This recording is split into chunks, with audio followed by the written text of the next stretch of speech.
So when it comes to politicians, they're not known for having good ideas.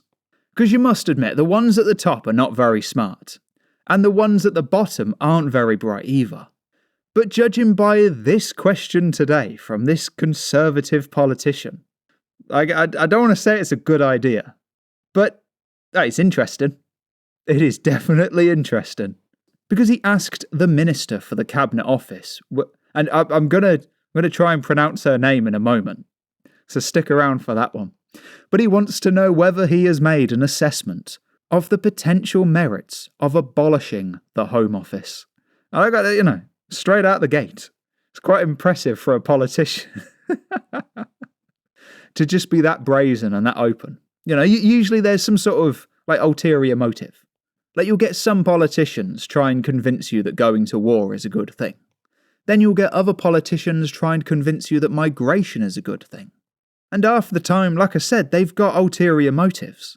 Whereas when it comes to Peter Bedford, which is the easiest name of the day to pronounce, well, he's coming straight out the gate. He's got his opinions on his sleeve.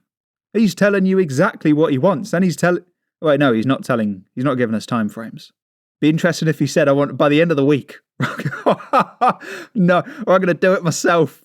Oh, no. Peter, he wouldn't do that. He wouldn't do it. I don't know who it is. I'm sure he wouldn't. Oh, God.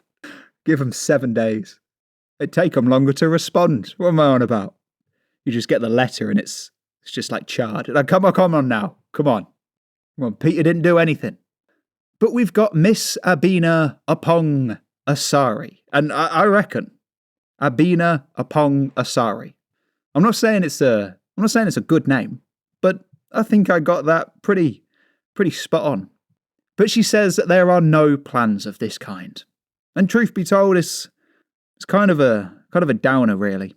Because you see the Home Office, right? They're the ones that, they're always trying to call us extremists. They're trying to say that our opinions aren't allowed. And they're trying to say that we're bad people. And not only that, most of the cover-up that you've seen to do with the gangs in the news, most of the time it's come from the Home Office. They're the ones that have buried the individual cases. And they're the ones that have silenced witnesses, allegedly. Well, I guess it's not really allegedly at this point. But you know what I mean. These people who call themselves the Home Office, they don't do a great deal when it comes to Britain and the British people. But then again, Abina Apong Asari, I'm sure very British Abina cares about us. But let me know what you think. Do you think, are you a bit like Peter? Going crazy? Passive-aggressive Peter? Actually, it's not really passive-aggressive, he's being actively aggressive. He wants it gone, no more. Kaput. And let me know if you think it's a bit too far as well. Just abolishing government institutions left, right and centre. I don't know. Maybe we could try it for a week. What harm could that do? Just get rid of the government for a week. If we don't like it, we can always go back. I'm sure it'd be seamless. Oh no. It'd be a very messy situation. And make sure you subscribe as well, because tomorrow, well, it's probably even messier than that. This country has gone crazy.